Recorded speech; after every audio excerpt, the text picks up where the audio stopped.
Siapa yang tak kenal Minions? Makhluk kecil lucu berbentuk kapsul berwarna kuning yang diberi kaki dan tangan, selalu berbaju biru dan berkacamata tebal, serta suka mengoceh dengan bahasa yang aneh ini, muncul pertama kali lewat film animasi besutan Hollywood berjudul Despicable Me dan Despicable Me 2. Kehadiran Minion ini mampu menarik minat penonton di samping karakter Gru yang merupakan tokoh utama film tersebut.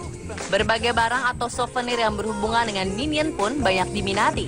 Tak hanya oleh anak-anak, namun juga orang dewasa.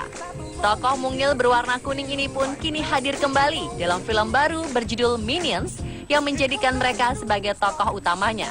Di balik kepopulerannya, ada beberapa fakta unik mengenai makhluk karakter satu ini yang menarik untuk diketahui. Berikut, On The Spot merangkumnya dalam fakta unik tentang Minion. No offense to you, don't waste your time. Here's why. Because Ba ba ba ba banana, ba ba ba ba banana, oh ba ba ba ba banana,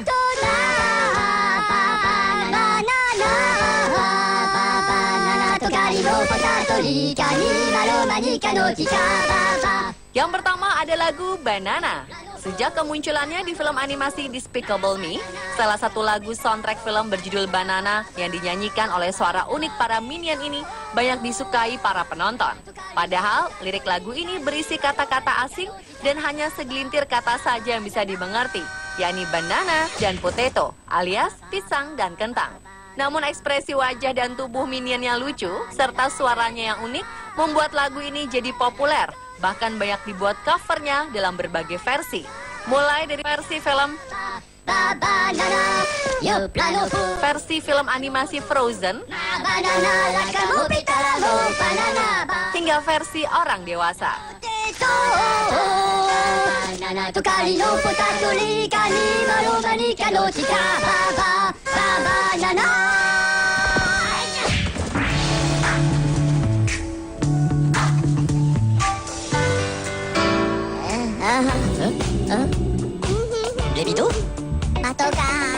Kemudian di balik suara-suara khas Minion yang unik, sang pengisi suara makhluk-makhluk lucu ini adalah Pierre Kova, sang sutradara. Ia mengaku bahwa ide itu awalnya hanya iseng coba-coba saja. Sang sutradara pun kemudian masuk untuk tes suara.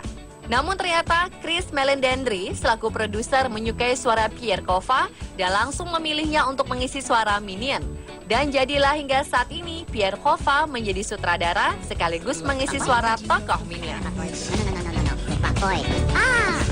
We sort of started with that.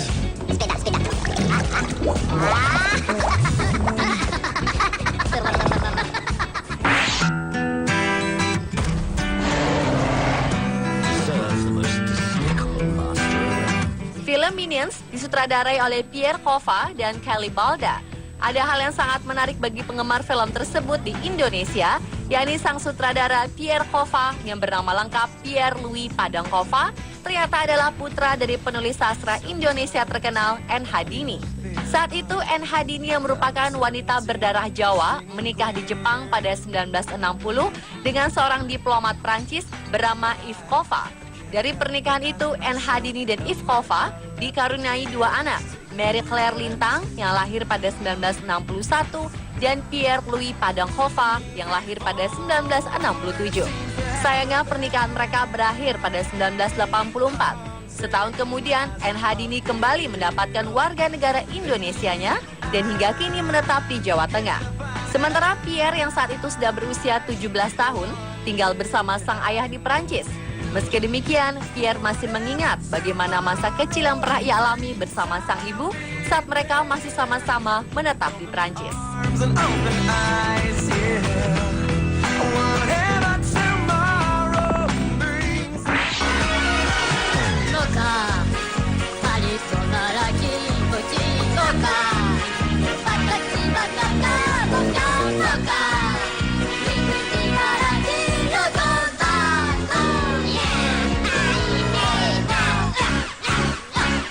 Memang pada dasarnya, Minion lebih mengekspresikan diri dengan gerakan bukan kata-kata. Namun mereka juga berbicara dengan colotehan unik yang disebut bahasa Minionis. Jika Anda pernah menonton Minion dalam film, ada beberapa kata dalam bahasa Indonesia yang diucapkan oleh para minion. Di antaranya adalah kata terima kasih, kemari, dan paduka raja. Ternyata hal ini berkaitan dengan latar belakang sang sutradara yang merupakan putra dari sastrawan Indonesia N. Hadini.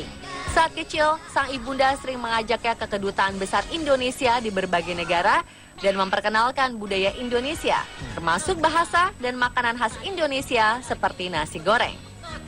Selain bahasa Indonesia, Pierre Kova mengatakan jika bahasa yang digunakan oleh para minion didapatkan dari banyak referensi bahasa, seperti bahasa India, Perancis, Inggris, Yunani, Spanyol, dan Italia.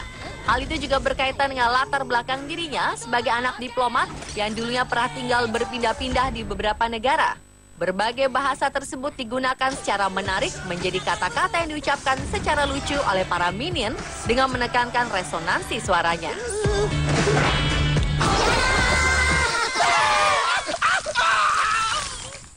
Oh.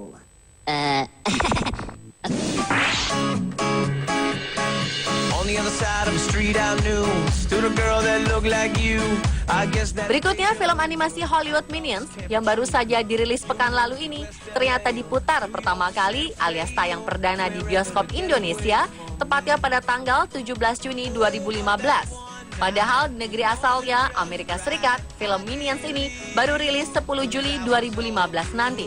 Lalu mengapa negara Indonesia yang dipilih, bukan Amerika atau negara lain? Ini bukan kali pertama film Hollywood tayang terlebih dahulu di Indonesia.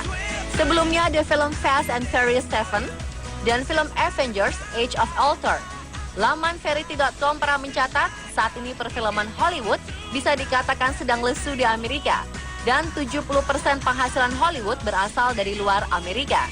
Selain karena film Minions ini disutradarai oleh Pierre Kova, Indonesia dengan populasi penduduk yang menduduki posisi 4 besar dunia serta pertumbuhan kelas menengahnya yang tinggi membuatnya semakin banyak studio film Hollywood melirik Indonesia sebagai lokasi pemutaran film perdananya. Menurut laporan dari United International Pictures atau UIP, di hari pertama tayang perdana di Indonesia, film Minions menghasilkan pendapatan yang sangat besar, yakni mencapai 41%. Bahkan lebih besar dari film Despicable Me 2 yang juga menampilkan tokoh Minion. Sama seperti Indonesia, hasil gemilang juga diraih di Australia keesokan harinya, yakni 31% pendapatan di hari pertama. Beberapa hari kemudian, Minions pun tayang di Malaysia dan Singapura, serta 40 negara lainnya, termasuk Inggris dan Perancis.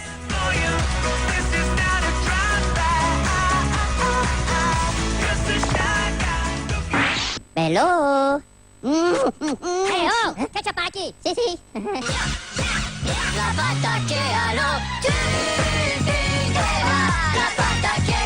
Saat ini tokoh makhluk mungil berwarna kuning ini memang sedang digandrungi. Namun tahukah Anda, tokoh Minion sebenarnya terinspirasi dari sebuah film kartun klasik yang jauh lebih dulu hadir. Salah satu sutradara film Despicable Me bernama Chris Renaud mengungkapkan bahwa terciptanya karakter Minion awalnya karena terinspirasi dari film kartun Looney Tunes. Dalam salah satu tayang episode klasik Looney Tunes, ada adegan saat si burung Tweety meminum suatu cairan formula Dr. Jekyll, hingga kemudian ia berubah menjadi monster raksasa yang berbulu. Bagi Chris Renaud dan timnya, hal lucu yang berasal dari sesuatu yang mengerikan dianggap sebagai pemikiran yang menarik.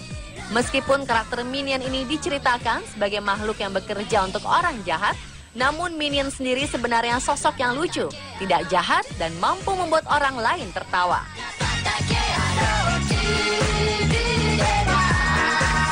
Dan pemirsa, telah beberapa fakta unik mengenai Minion versi On The Spot.